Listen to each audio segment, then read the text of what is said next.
What's happening, guys and girls? Acrinator here, and welcome to another episode of World of Warcraft Dungeon Overview. We are finally out of the Burning Crusade content, and today we'll be starting the Wrath of the Lich King. Starting off this gloriously legendary expansion pack will be Utgard Keep. I'll be going through it with my paladin you see here, so with that being said, let's dive straight into it. Utgard is a giant castle belonging to the Vrykul of the Howling Ford, nestled in the center of the region. It has been around for as long as history has been recorded, and it is believed to be abandoned by the Alliance and Horde forces that arrived on the Ford shores not long ago. To their surprise, the Vrykul have weathered through time and have remained a force to be reckoned with. Not long after the intruders stepped foot on their ancient lands, the Vrykul took the offensive with massive siege weapons and proto-drakes as mounts. Bombarded by both land and air, something must be done about the locals if the Eastern Front is going to have any success in advancing against the Lich King's forces. But before we can take on the Vrykul King, we must undermine the Dragonflayer clan and clip their wings. Utgard Keep is a level 70 to 72 dungeon with level 80 heroic mode located in central Howling Ford. The entrance can be a little difficult to find if you don't know where you're going, so pay close attention. Down on the ground level relative to the Alliance's Valgard settlement, you'll head toward the castle and head up a staircase at its base. From there, you'll just head straight before coming across the instance portal. It's also likely that you'll have to fight a few mobs along the way, so it might not be a bad idea to wait for your group to make your way across the ramparts.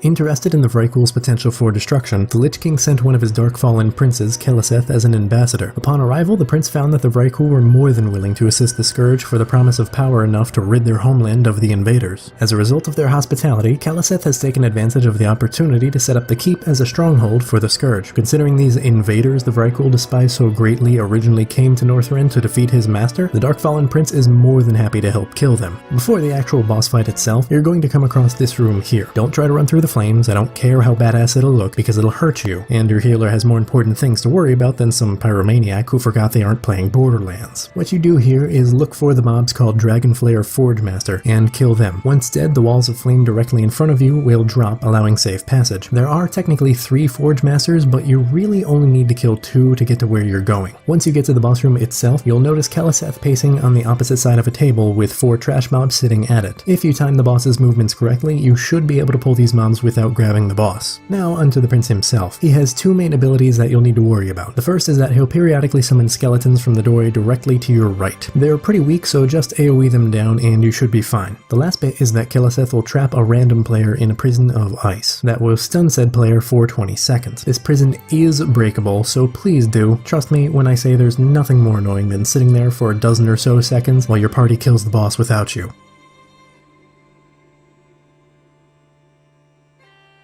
Skarvald the Constructor and Dalronn the Controller are a pair of Vrykul that come from completely different walks of life. Skarvald is a warrior who's been tasked with overseeing the construction of the tunnel from Utgard to Jaelerbran. Dalronn, on the other hand, is a necromancer overseeing the ghouls being used as grunt laborers for said tunnel. Such a structure would provide a great tactical advantage for the Vrykul. Considering one's greatest strength is his brain while the other fights primarily with his fists, they don't get along very well. Despite it being tradition to work together with opposite personalities, it doesn't take much for these two to go off on each other, making for a high-tension workplace. Unfortunately, we can't manage to convince them to kill one another, so we'll have to do the job ourselves. Another little side note before we get to the main fight itself, when heading up the staircase toward the main boss fight, it actually is possible to sneak past these packs of trash mobs if you stick close to the edge as you see me doing here. You'll still have to fight a few packs on the way up, but if you're feeling lazy, you can skip a solid 2/3 of them. Every few seconds, Skarvald has the possibility to charge a random player in the group. This will do a little bit of damage and temporarily stun them, so just make sure to keep on top of that if you're the healer. Likewise, Dalronn will periodically summon skeletons. Much like the skellies from the first fight, these can be easily AoE'd down. Probably the most important thing about this fight is that after each boss is killed, their ghost will continue on fighting. These apparitions are untargetable and unkillable as long as the other boss is still up. Once both bosses are down, the fight will officially end. The order in which you kill the bosses is vitally important. You must kill Dalronn first, because his ghost is much less threatening than Skarvald's. Skarvald's ghost will charge players just as before, but this time around he won't be affected by taunts and will likely aggro to the healer. I don't think I need to go any further on that point.